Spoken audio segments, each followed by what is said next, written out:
Amerika Serikat memiliki potensi untuk mencari keuntungan di tengah krisis energi khususnya gas yang terjadi di Eropa. Hal ini dilakukan dengan mengekspor lebih banyak gas alam cair atau LNG ke wilayah itu.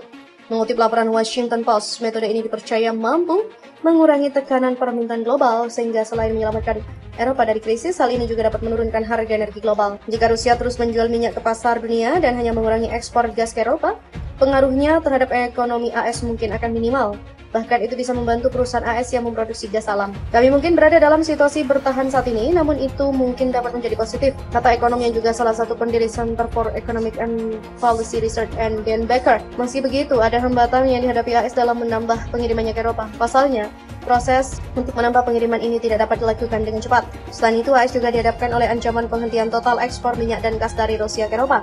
Pasalnya, hal ini dapat mendorong harga minyak dan gas ke level tertinggi sehingga konsumen di negeri pemesan juga akan terpengaruh.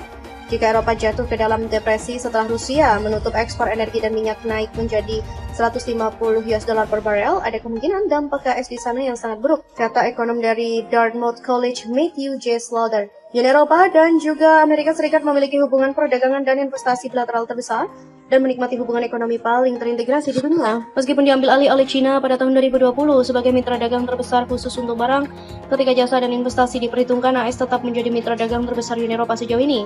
Hubungan transatlantik adalah arteri utama ekonomi di dunia, baik Uni Eropa atau AS adalah mitra perdagangan dan investasi terbesar dari hampir setiap negara lain dalam ekonomi global. Secara bersama-sama, ekonomi kedua wilayah menyumbang sepertiga dari perdagangan global barang dan jasa dan mendekati sepertiga dari PDB dunia dalam hal daya beli. Amerika Serikat pasca Perang Dunia II juga memberikan perhatian serius ke kawasan Eropa.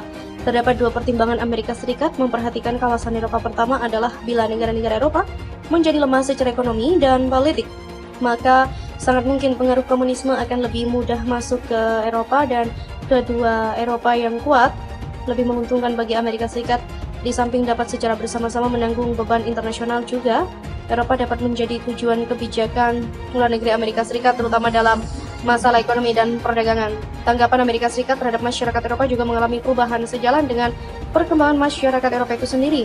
Sementara itu, secara internal, masyarakat Eropa memberikan cukup waktu untuk dapat menyatukan berbagai perbedaan di antara mereka, baik berkenaan dengan masalah ekonomi maupun politik, sehingga negara-negara Eropa cenderung lebih memikirkan bagaimana mereka menyelesaikan berbagai persoalan di antara mereka sendiri dalam proses integrasi, hingga berkaitan dengan penetapan pemberlakuan tarif bersama kepada negara ketiga, tidak terkecuali dengan Amerika Serikat.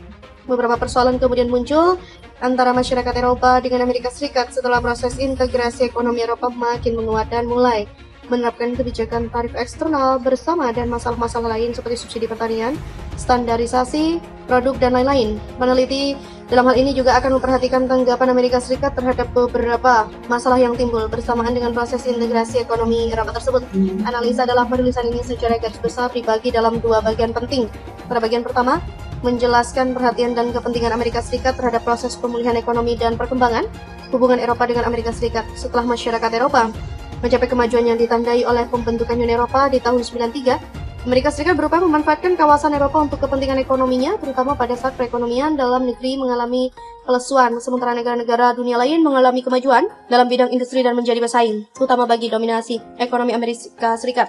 Pada bagian kedua akan dipaparkan mengenai upaya Amerika menghadapi kemajuan yang telah dicapai masyarakat Eropa dalam proses integrasi, di mana Amerika Serikat memahami bahwa kawasan Eropa merupakan tujuan bagi kepentingan Amerika, sehingga meskipun terjadi perbedaan dalam beberapa masalah ekonomi dan perdagangan, Amerika Serikat berusaha dalam menemukan jalan keluar untuk dapat menyelesaikannya. Salah satu jalan untuk mencegah konflik perdagangan adalah dengan membentuk kerjasama bilateral dalam kerangka transatlantik.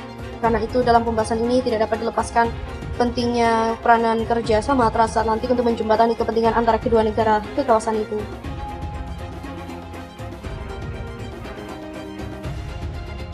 Amerika Serikat memiliki potensi untuk mencari keuntungan di tengah krisis energi khususnya gas yang terjadi di Eropa. Hal ini dilakukan dengan mengekspor lebih banyak gas alam cair atau LNG ke wilayah itu.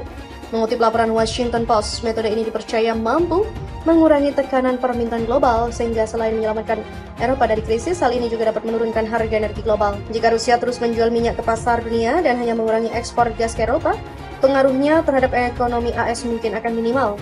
Bahkan itu bisa membantu perusahaan AS yang memproduksi gas alam. Kami mungkin berada dalam situasi bertahan saat ini, namun itu mungkin dapat menjadi positif, kata ekonom yang juga salah satu pendiri Center for Economic and Policy Research and Dan Becker. Meski begitu, ada hambatan yang dihadapi AS dalam menambah pengirimannya ke Eropa. Pasalnya, proses untuk menambah pengiriman ini tidak dapat dilakukan dengan cepat. Selain itu, AS juga dihadapkan oleh ancaman penghentian total ekspor minyak dan gas dari Rusia ke Eropa.